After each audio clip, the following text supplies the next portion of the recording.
welcome back to another episode of the Leaders of the Game podcast with me, your host, James Gershfield. Today's guest is someone who truly embodies what it means to turn pain into purpose.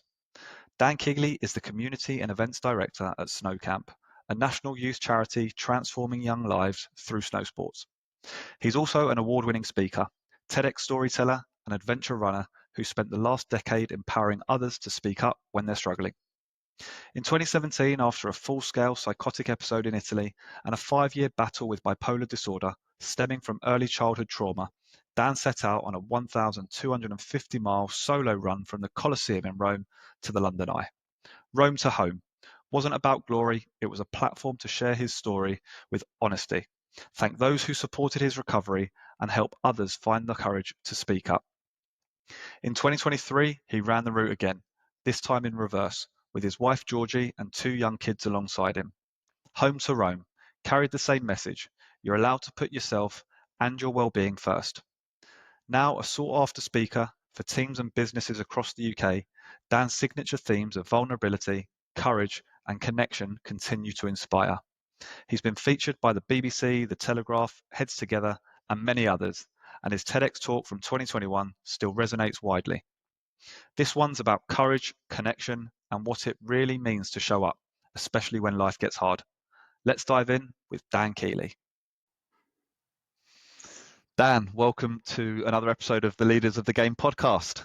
Yeah, so good to be here, James. Thank you. I feel like we've connected many times before, having listened to a few of your episodes recently. But yeah, first time being here together. Great. Well, I'm really looking forward to this one. So we're going to dive straight into it. And I kind of want to take you back to the beginning, right?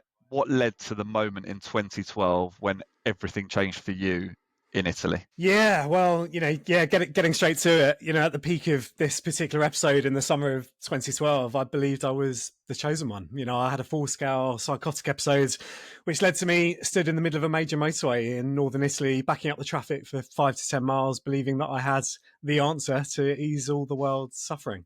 Many years on from then, I'm talking to you now in a very stable, happy place. But yes, it was pretty defining chapter. And, the root cause of this psychotic episode actually stemmed from childhood trauma that sat with me for many, many years. And it was actually a few years before the psychotic episode when I was at university playing tennis with my mate, Aaron, at the end of that first term. And I was completely exhausted and depleted starting university that year. I was just giving it the beans. And this light switch came on that I'd been sexually abused when I was a kid.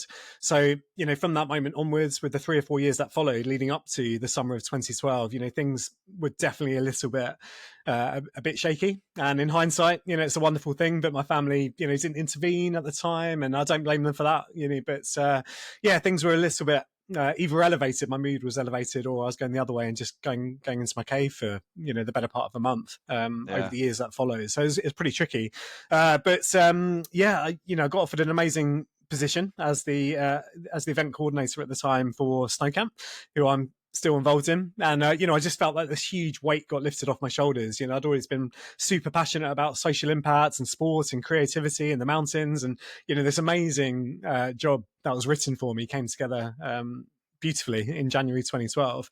And because of that, I think it was a bit of a trigger. It was almost like I couldn't take my foot off the gas. And, this dopamine and this adrenaline and all these ideas just kept flowing and flowing and flowing. To really put it into perspective, James, in April 2012, thinking back now, I was averaging 2.5 hours sleep a night for 3.5, 4 weeks upon end. It was just not sustainable. So I started believing, if I'm channeling all this energy into helping this charity, which I love, why wouldn't I extend that to society as a whole, and then the world? And you can see that it's only going in one direction. But very fortunately, I had good people around me. Yeah, and we've spoken a lot before coming on here, and I feel like I've been fortunate enough to get to know your journey a little bit more, which we'll dive into. But you've previously described the 6 months following this manic episode was the darkest moments of your life.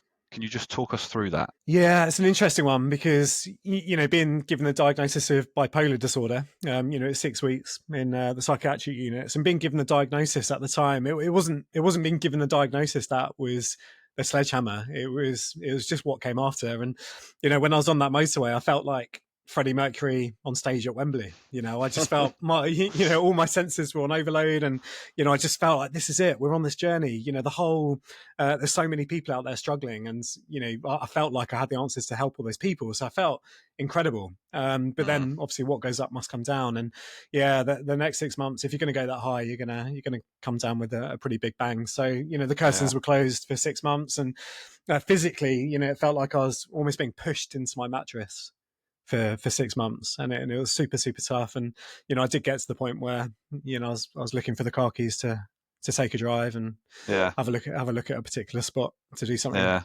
permanent. But yeah, just again, just testimony to the people I had around me at the time. But yeah, it was a really dark chapter, and just the weight of that. I don't look back on with fondness, and wouldn't wish it upon anybody. It's pretty tough. yeah. But so what helped you in those 5 years of recovery that then followed that horrible 6 months that you've kind of just touched on? Were there turning points? Could you summarize that 5 year recovery period?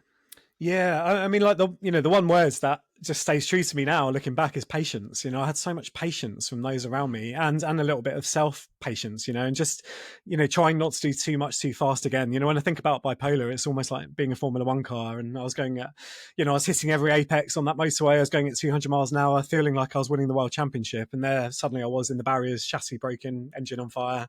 I completely had to strip it back and start again, and that was always going to take time. So whether it was my colleagues or my directors at Snow Camp, or my friends, my family, it was just a lot of patience. I was also pretty fortunate. I was fast tracked through the counselling system because I was critical and Yeah, suicidal. So I was having counselling as soon as I left the Maudsley Hospital in South London. So I had 3 years of pretty intense counselling. But yeah, it's that patience above all else. And I was just so lucky to have good people around me, and not everybody has that. Particularly with bipolar, you can cycle through these mood swings for some people 3 or 4 times a day, let alone over weeks or months, which I'm quite yeah, fortunate. Mine did ebb and flow over weeks upon end, not hours. But there's a lot of people that just don't have that support network around them. So yeah, a lot of patience, a lot of love. I was fast tracked through the counselling system, thankfully. Otherwise I'm not 100% sure I'd be speaking to you now. And then a bit of sort of my own self journey of recovery. So I discovered a bit of minimalism at the time, which is just the lifestyle choice to eradicate life's excess, to focus on the things that really matter, our health above everything else, relationships, family, friends, connection, meaning, and just try and keep all of those things in balance. So yeah, all combines. I was just one of the lucky ones for sure. Just to have really good yeah. people around me. And this all led to an incredible journey that you then went on. Can you pinpoint a specific point in your life that went from recovery mode to mission mode that then sparked this idea of running from Rome to London? Yes, I can. And it was actually opposite the London Eye. I remember Okay. going into New Year's. I think it was New Year's 2015 into 16, thinking, I'm looking at this iconic landmark. We were living in London at the time. I'm feeling stronger. I'm feeling fitter. I'm back at work. I'm connecting again with society, my friends, my family. I want to thank them, and I want to create a platform to use my story to help other people. And we can come back to that about just owning my story and the vulnerability there. But I was just burning to almost bookmark this chapter, and I could see that 5 year sort of end point coming, where I just felt like Yeah. if I could package this experience into that 5 year story, if you like, then there's something to be told there that I think is going to help a lot of people. So yeah, I was opposite the London Eye, and then just this notion of bringing my story full circle and incorporating Italy somehow, and trail running, which I was beginning to love. Just couldn't think of anything better than starting at the Colosseum and running back to the London Eye to, in some sense, bring my story full circle. And what did it symbolize for you? You've obviously then thought stood outside the London Eye, you thought, right, Colosseum, London Eye, two iconic landmarks. But what did it symbolize for you? um, yeah, it's a good question. I think it was a bit of closure. It's a bit of closure on that chapter. And I'm a big believer in chapters anyway. And we can talk about my actual sort of mental approach with the running itself, just to keep myself in a good state. But yeah, it did feel like that. It felt like I was 3 or 4 years through this recovery period. I really wanted to bookend this journey, and just I guess there's an element of just being proud of myself that I've gone to hell and back, and I Mm, wanted to just, in some senses, draw a line under that and then just move forward in life as I wanted to. At the same time, I was being vulnerable, sharing my story with other people and seeing the beauty in that, and felt like a bit of a superpower almost, by being vulnerable and just sort of owning my story. So a bit of the closing of a chapter there, and again, above anything else, it was to really thank everybody that had stood by me yeah. during that time. And for the listeners that don't know, it's quite a long way, right? But it's what, 1,250 miles? Yeah. That's And the right.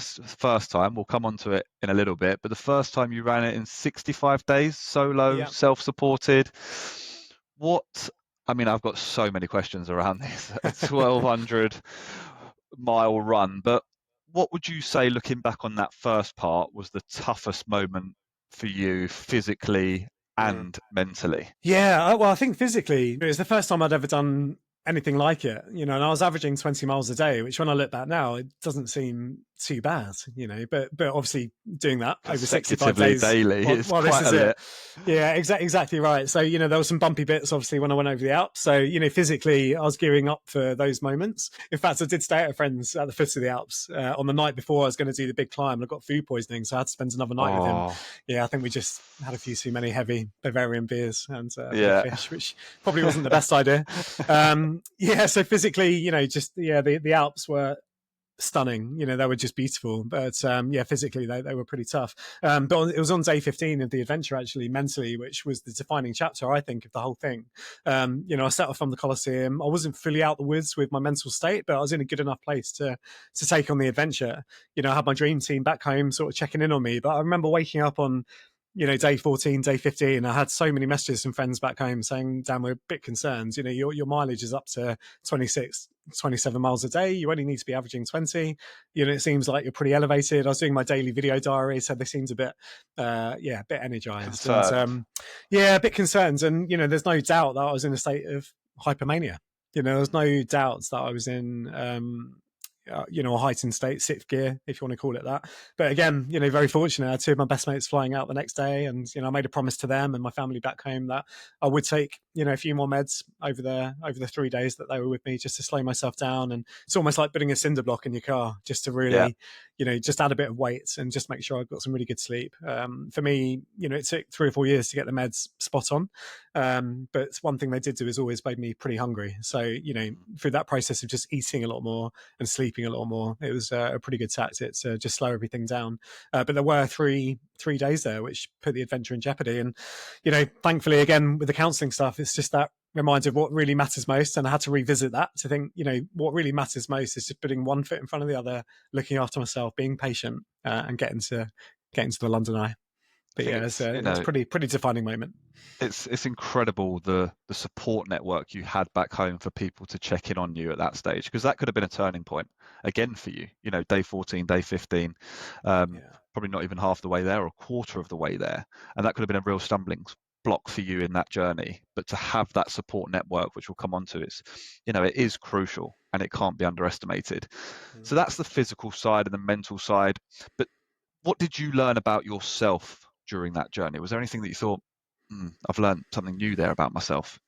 Yeah, I think there was something quite powerful in this notion of changing our states. And that and the good thing is now, there were a lot of life lessons that we drew from the running adventures, which now feed over into the workplace. And I know for your particular audience, that's what I want to sort of link the two together to make sure that we're just drawing the right value from these lessons. But certainly with the running, there was this huge thing around changing our states.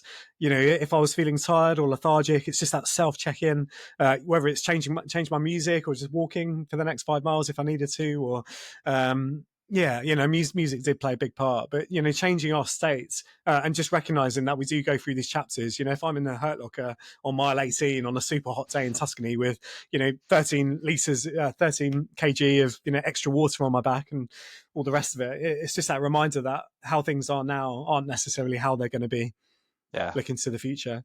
I think on a bigger picture level, I think it was Churchill who really embodies just this notion around, when suffering finds meaning, it can ease to be suffering or cease to be suffering. And, I think there's something on that adventure day in, day out, where I was just reminding myself that, yes, I've gone through this quite hard chapter over those 5 years. But here I am on this running adventure, and I can use those experiences, to speak openly about my story and use this adventure as a platform to do that. And obviously, seeing the effects of being vulnerable on those that were picking up on it was hugely powerful. But yeah, I think that whole changing a state is a pretty big one.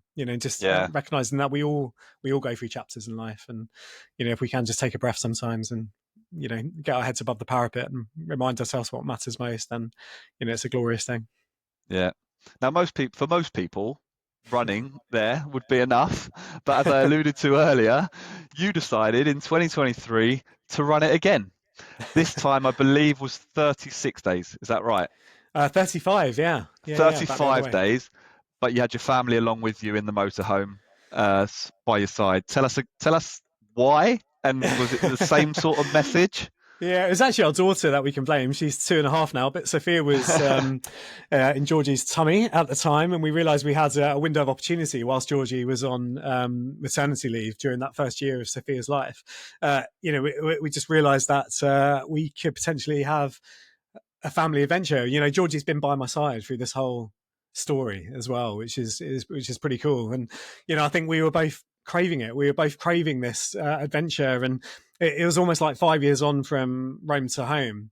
There was a continuation of my evolution with my mental well-being journey around putting yourself first when you need to. The first adventure was very much around hopefully playing my part to help other people to speak up if they're struggling. The second one was very much to just promote that message around putting yourself first when you need to and not being ashamed of that. And again, that's what I try to instill in people around me. There's no shame in putting yourself first when you need to. So again, it was just that, that beautiful carrot that was being dangled in front of us, that Georgie had this year off effectively with Sophia. We had the energy for it. Max wasn't quite starting school yet. So we just had a great window of opportunity. Super lucky, by the way. We got linked up with Swift Motorhomes, who lent us one of their Wow.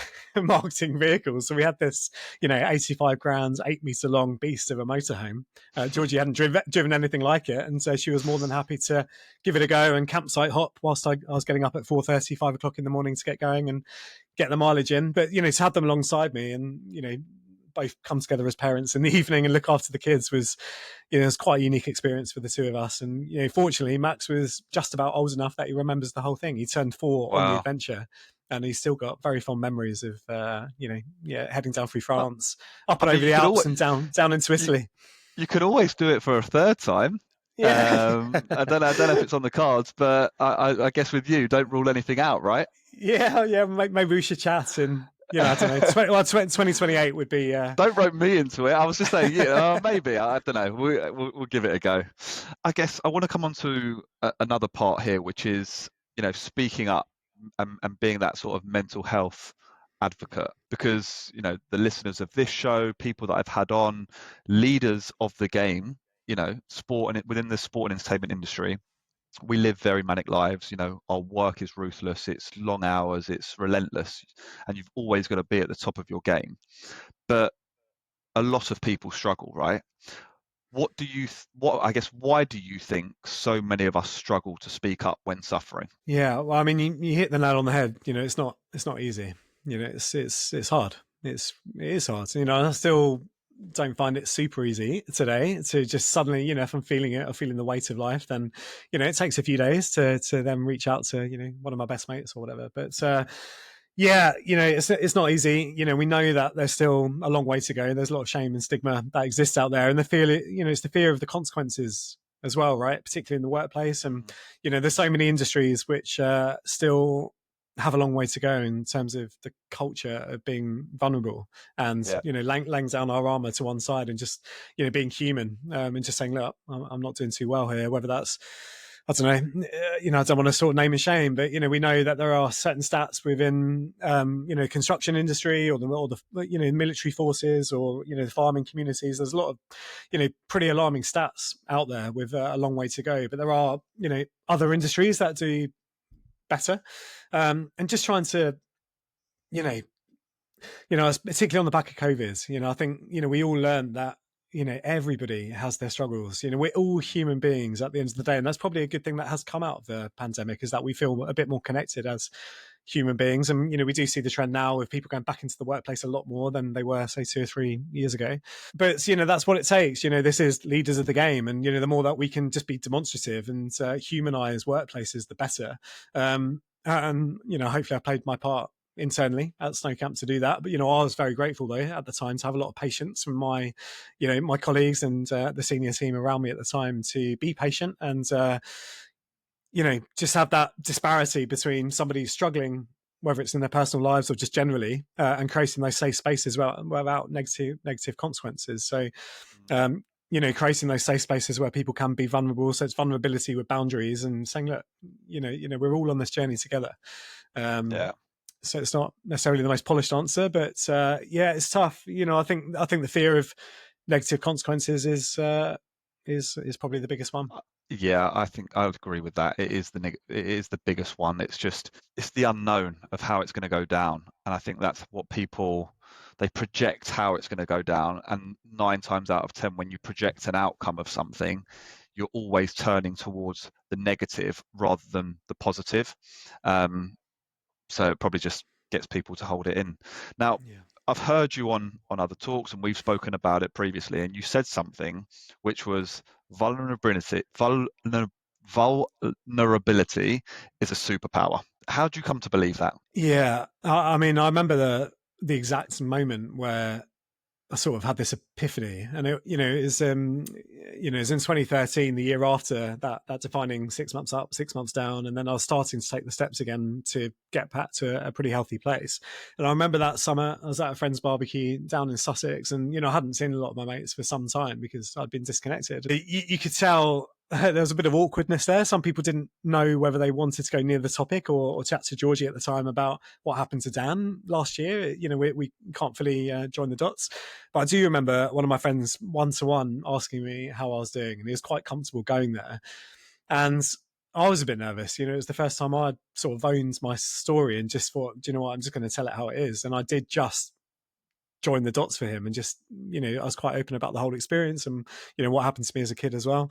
And the result of that was that the day later he reached back out to me and said, actually, can we have a chat? I've got this thing going on. And Wow. I just had this sort of epiphany moment that, just by being open about my experiences, I was not only creating a safe space for him and other people to speak openly about their own struggles, but I felt much lighter. It's almost like from reselling the story, it made a lot more sense of what I'd been through.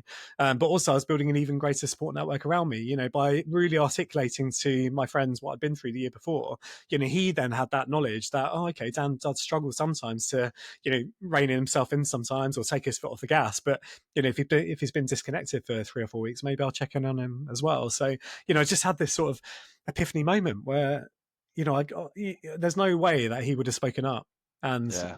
showed his vulnerability had I have not done that.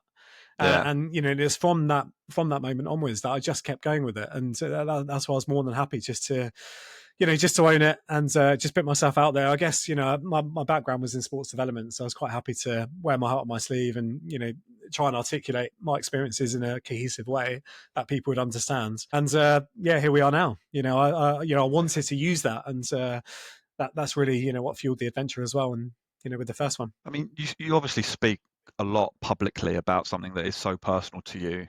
Do you set personal boundaries? Do you and Georgie have a conversation around boundaries as to what not to go into, or are you literally an open book? yeah, I mean, I like to think of myself as an open book, but I guess to a point. I guess to a point. But I think the biggest, I think the biggest boundary has actually just come from the confidence to realize that what I experienced, yes, it was unique to me, but it's not unique in the sense of society. There are so many struggles that people face on a daily basis. And I think because, I started clicking into that mental wellbeing landscape from 2013 onwards, I started paying attention to the stats and, other people using their voice to help other people. And, I guess I've been part of that conversation now for for over 12 years. And, I guess I got a lot of confidence from that. And so by owning my story, there was an element of already protecting myself because there was no shame. It was almost like I was Yeah. removing my own stigma from the situation. And therefore, my safe space to speak openly about my experience just became bigger and bigger and bigger. And, here we are talking now on a public forum. But yeah, I don't necessarily feel the need to go back to exactly what happened to me when I was a kid. Yes, there Yeah. was underlying trauma. There was an experience which is pretty tough to revisit mentally. It's pretty hard for my family to think about. I'm perfectly comfortable painting a little bit of a picture there, but I don't need to go into too much detail. I just don't see the need to. There was this Yeah. underlying stress that my body was carrying unknowingly. I remembered that when I was at university. It manifested in this diagnosis of bipolar and psychosis, and then suicidal ideation. But just clicking into the landscape, and just realizing that we can all use our voices to be demonstrative to future generations, our colleagues and our teams around us. I think it's a really cool thing. When you took that first step and you actually, I'm sure that first step wasn't a click your finger moment and it's kind of all out, but there's probably a journey to that. Did you feel a release? Did you feel like a weight was taken off your shoulders? Yeah, no, definitely. Yeah, I felt much lighter, and I, when I think about what Georgie was going through on the side of that motorway when she was watching her fiance uh, lose his mind, by definition, I had lost my sanity in that moment, and that was so scary for her to go through. And I think that's one of the hardest things to reflect on is the experience that Georgie has had over the years. She had to stick by my side out in Italy. She was watching her fiance be locked away basically in a psychiatric ward in South London, and then dealing with somebody who was clinically depressed over those 6 months, and then the patients in the years that followed. So revisiting, her experience is pretty tough for sure. Yeah. That said, when I do look back on what I'd been through, remind myself that we're here talking now because I'm hoping that it's going to help other people out there. There Yeah. is a lightness that comes from it, and I think if anybody averages 2.5 hours sleep, whether it's just being overworked or there's underlying trauma that they're holding on to, if anybody goes through months and months and months of just keeping going and going and going and going and not taking their foot off the gas, or listening to people around them, or just not paying attention to their own well-being, then effectively it can happen to anybody. And so, yes, there is definitely this sort of feeling of lightness that comes from retelling the story, revisiting the steps that led up there. I've got to say, James, as well, the coolest thing I just had a trip back to Italy for my 40th, and we actually went back to the hotel where we left on the way to this hospital in Italy where the motorway incident happened. And so the Wow. family that were there by Georgie's side were still there, Really? to look them in the eye and to get their reflections on what happens was pretty telling. But they played part of the reflections, and they said, yeah, Yeah. we were just amazed that again you had somebody like Georgie beside you who just knew inherently what to do to get you to a safe space. The Yeah. hospital over in Verona at the time, basically. But yes, revisiting the story, retelling it definitely adds a little bit of lightness. And hopefully, if somebody's listening to this and they are struggling out there, then if you can find those safe spaces to speak openly, then I think your future self will thank you for it. And going back to the workplace, it can sometimes, I found it as well. You find yourself getting into this routine of work. It becomes habit. Your journey in, you get to work, you've got so much on your plate, you've got so much to do, your journey back. If you get back late, you do your routine at home, whether it be dinner, bath, bed, right? Um, you've got to set that time aside for yourself. You've got to really look after yourself. What does putting Dan first look like these days? Yeah, no, it's a really good question. Like, it's really interesting when I think of that, because if Bill Gates can do it, then anybody can do it. And the reason I say that is Bill Gates. I think it's twice a year he has his Think Weeks where the Right. world is not allowed to contact him. He's got a cabin on the side of a lake. He flies in onto the lake on the buoyancy things, and he takes like 20 books with him, and he just shuts the world away, and he just focuses on himself, and that is him topping himself out and putting himself first. And Yeah. Bill Gates can do it, then we can all do it. Anyone can. Anyone can, is my take on it. But yeah, it takes intention, and I do think intentionality is such a big thing. And I remember with Grace, my counselor, it's one of the big things we got to before we signed off after a year and a half together was, throwing everything at the wall which really matters to me, and then we simplified it into almost like five lights on my dashboard on that Mm, F1 steering wheel, which is my health, relationships, passions, growth, and contributing to other people. And I think when my head hits a pillow at the end of the day, I'm not perfect. It doesn't happen every night, but once or twice a week, I'll just ask myself, am I lighting up those 5 light bulbs? Have I worked on my health? Have I worked on my relationships? Have I done something that I'm just passionate about this week? Am I contributing to other people? At the same time, warning lights, speaking a bit too fast, spending habits. If my purse strings are a bit looser, it could be a sign that maybe my mood's elevating. Not exercising, not eating enough, not sleeping enough. I've got these 5 warning lights as well. And I think that exercise is quite a powerful one. In simple terms, trail running is where I find my escapism and my yeah. my sort of reconnection and my slowing down.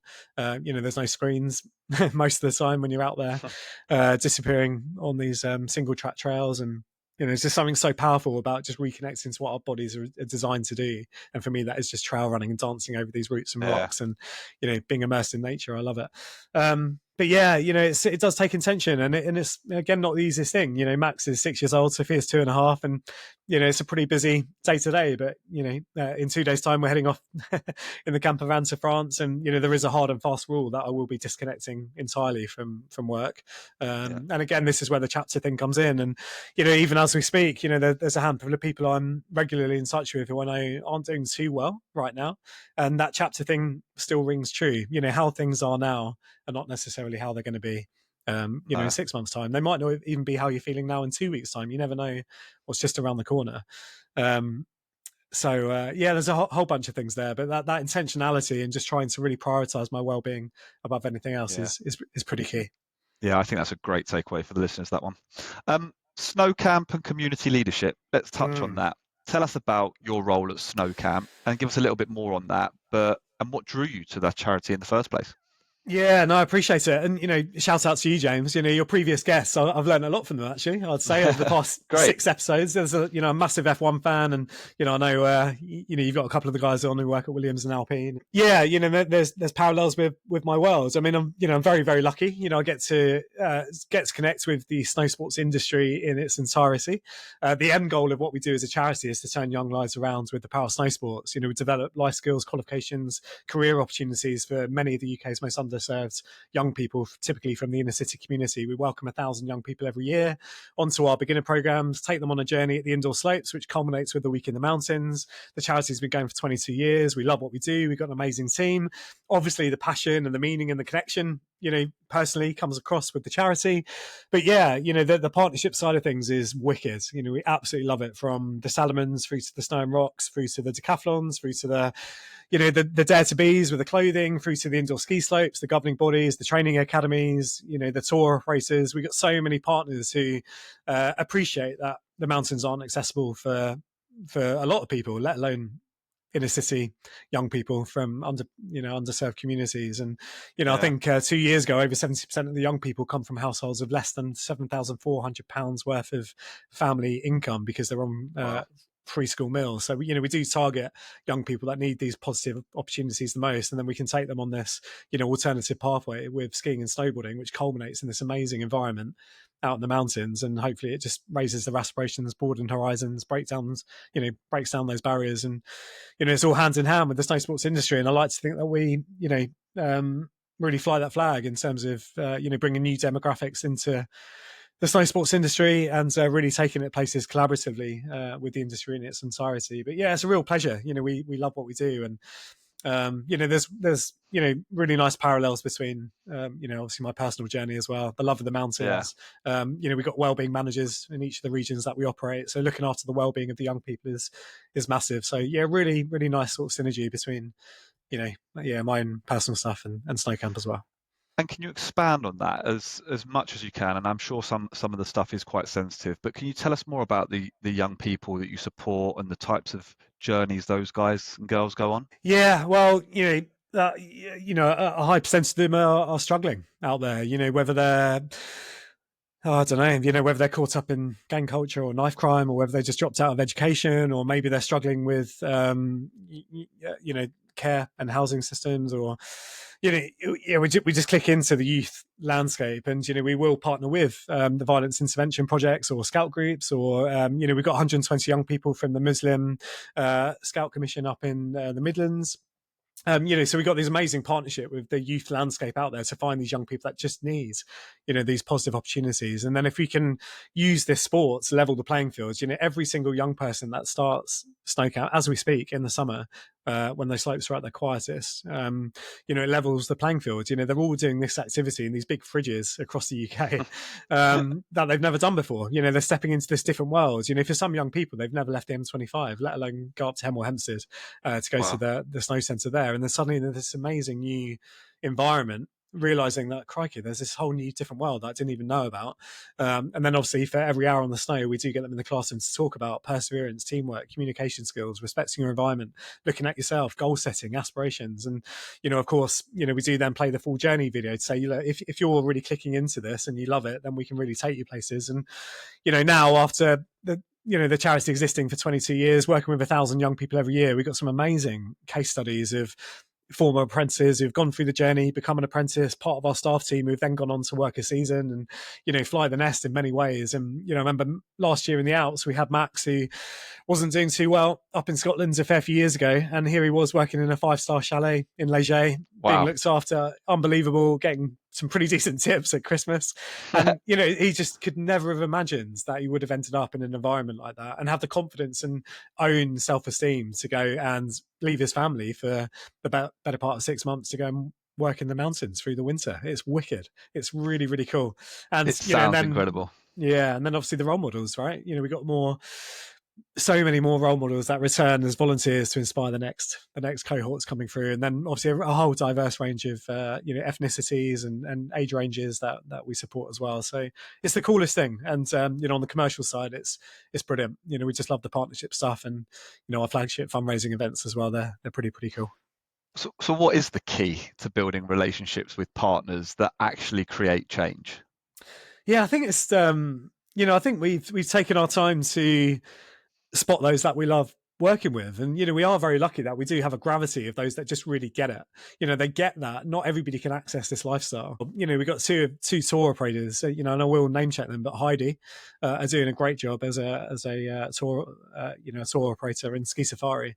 And, they both raise upwards of £20,000 every year for snow camp because they Wow. choose to make a donation to us every year. But it's much more than that. We love the people behind the scenes. They just really get it. They don't overcomplicate it, but they do know that snow camp can work in partnership with them. If they're raising funds for us, which is awesome, together that collective impact is that we've, turned these young lives around or carved brighter futures for these young people that have never ever had the opportunity to experience their products. They sell these, high ends or mid-level ski holidays to, hundreds and hundreds and hundreds of families that are just so fortunate to go to these magical landscapes every single year.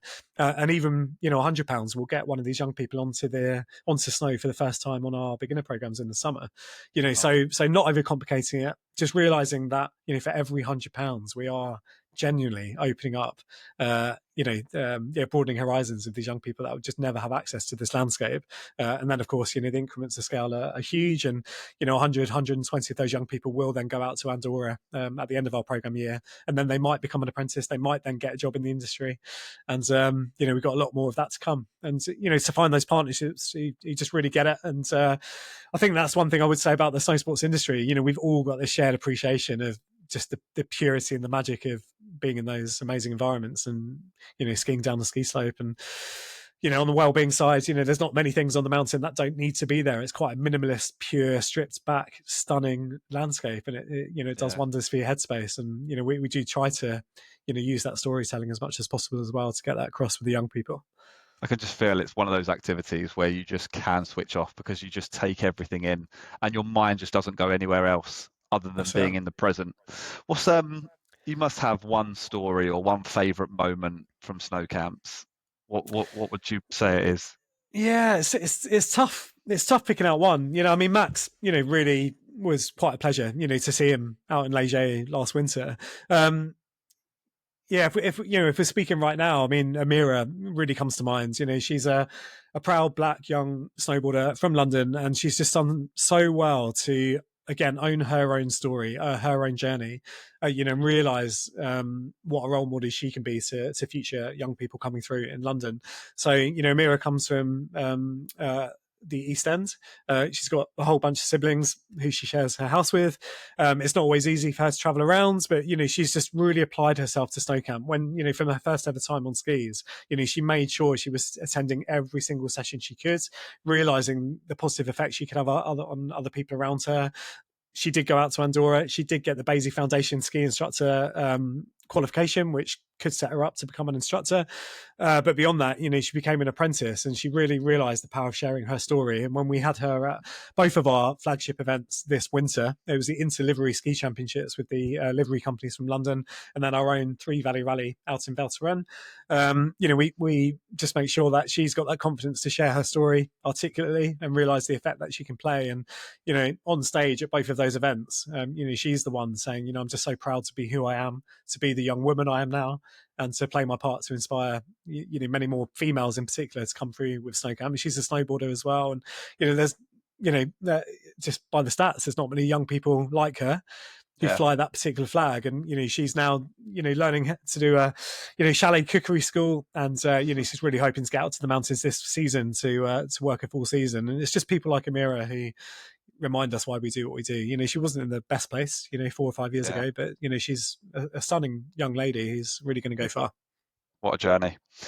So as we come towards the end of this episode, I want to talk about sort of the mission and the future.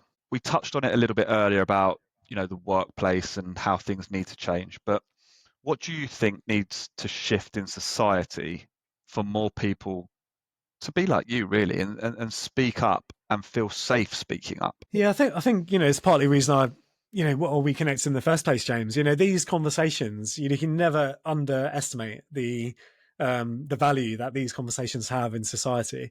There are so many trailblazers out there sharing their stories, sharing their voice, which for me just again broadens that notion of the UK, call it that, becoming a much more safer space to speak up about the struggles that every single one of us face on a daily basis. It doesn't matter what it is, whether you're struggling in the workplace or as a family member, as a father, husband, wife, brother, auntie. It doesn't matter. We all have these pressures that we put on ourselves, and we do carry a lot of weight. And the more people, the more conversations that we can have like this to hopefully make people realize that it's pretty normal that people struggle. But it is society realizing that we can all play our part to create these safe spaces, and if we can have more leaders in the workplace creating that internally, and if they don't feel entirely comfortable doing that themselves, then working with partners to bring in. There's so many amazing wellbeing agencies now who can click into your staff team or to click into your organizational structure to ignite these conversations together, whether that's a lunchtime session once a month or an annual offsite, and as part of that it's an annual check-in to see how we're doing as a staff team. I think if we can just create safe and supportive environments where there's no stigma, there's no shame, it's that vulnerability with boundaries, there aren't going to be any negative consequences by us realizing that we're all trying to create the best for our customers and our clients and each other. So let's look out for each other as a team. And I thought if we can just keep humanizing that and being demonstrative, using our voices to create the safe spaces, then I think we're doing something right. It's just taking that step, isn't it? Because I'm thinking about that answer now, and you created that safe space for your mate that you mentioned earlier. He was asking about you, and then just like you said, the next day he's come back to you because he felt there was a safe forum environment there for him to talk it, to get it out and talk about it. It's really interesting. I mean, what I'd like to know here is, so you've mentioned Max, you've mentioned Sophia. Max is 6, Sophia's 2. That's right. You're a very proud dad. Do you approach mental health and emotional honesty at home? Yeah, we do, and there will be a point, in both of their futures where we can unpack it in a lot more detail. But even just, Max is a pretty, switched on 6-year-old, and the next couple of years, we will be definitely getting across that. It's all right, Max, if you're feeling a bit sad, that's totally fine. That is totally fine. Mummy and daddy have been there, and and I like to think that we can go there, together as a Yeah. family. But as I say, Georgie's been on the journey with me, and I think she it'd be really cool for at some point for you to hear her side of the story, because Yeah. she's had to have her support network and put herself first when she's needed to, and just as a support role to me, if you like. So, she's been on her own journey. And so hopefully, just, the two of us being demonstrative, and, that extends to, nieces and nephews and my wider family network. I have delivered the TED talk. I put myself out there talking about the power of speaking up when we're suffering. And it's out there now. So, there's Yeah. no reining it back in. But yes, I like to think that that is the case, and I like to think that that's the case at Snow Camp as well. In fact, I can say that it's true. We internally as a staff team, we are incredibly supportive of each other, and we do have each other's backs. And whether that's in the home or the workplace, then I like to think that the two ebb and flow quite nicely. Yeah. So what's next for you then? Another book, another run, more talks. Yeah, What's lighting you up right now? yeah. Well, fatherhood is number one at the moment. Yeah. But I'd be lying if I didn't say that there was, an itch that's got to be scratched. So, there is something about the rule of three which sounds pretty good. And if I'm putting it out there, then the first adventure was solo, the second was friends, and I do like the idea of the second one was family. So I do like the idea of completing the hat trick with friends or community. So I might be roping you in, James. All For right. I was about to say I'm just going to slowly lift my hand up. I might. yeah, I'm sure you'll be able to twist my arm yeah, because it sounds the way you've explained it. It is phenomenal, and I'm yeah, sure you can do things for a great cause and get people yeah. on board. So I might regret this, and there might be a follow-up podcast, but count me in, right? Yeah, well, you still got all your fitness from your football days, right? You'll be Yeah, fine. well, I try. And I guess last question, which is, it's a serious one before we go into a bit of a quick fire round to end it. If someone out here or out there right now listening to this and they're struggling, what would you say directly to them? Yeah, I think yeah, I immediately think of that person out there that's that's in a dark place, and again, it is not easy. I totally get it. For the past 12 years, I put myself out there as this person who's using his voice to hopefully help others to speak up, but I still struggle to do that. It takes a few days to build up the courage to do it. So that's the first thing to say, is it's not easy. But what I would say, similar to that moment that I had with my friends, is sometimes you can be giving the gift to the listener, that other person, for them to help you. If you just said, look, I'm just going to pick names at random, but Lucy, just for the next half an hour, can I have this conversation? I've got this thing going on. After which we can just go back to talking about the Euros or whatever. But I've just got this thing going on. I've just got to talk to you about it. I've got to talk to somebody about it. And you do, I think you'll pretty much find, more often than not, you're going to be giving the gift of that person helping you. For Lucy to think over the coming days or the coming weeks and months, to think that she's played her part to provide that safe space for you to speak up without judgment and without fear and without the fear of negative consequences. You've given that gift to Lucy, and I've seen it. I've seen it on so many occasions. And the longer piece there is that you'll also have no idea of the power of your voice, and if drawing the gifts from your pain and your adversity to help other people, it takes time. But if you can draw out the meaning from the chapter that you're in right now to go on to help other people, it is a superpower. It might take 2 or 3 years to realize it, but you can get through this. And again, chapters. There is Yeah. always another chapter ahead. Yeah. And how things are now, they're very rarely how things are going to be in the future. Great. So a few quick fire questions just to finish this episode. What's your go-to grounding practice when things get overwhelming? Yeah, I think immersing myself in nature is pretty cool, and getting on the trails as much as possible. But yeah, reconnection is the word there. Reconnecting to nature, reconnecting to my fitness and my well-being, reconnecting to myself, reconnecting to the things that matter most by trying to discard the clutter from my brain. Reconnection out in nature for me is probably the number one thing.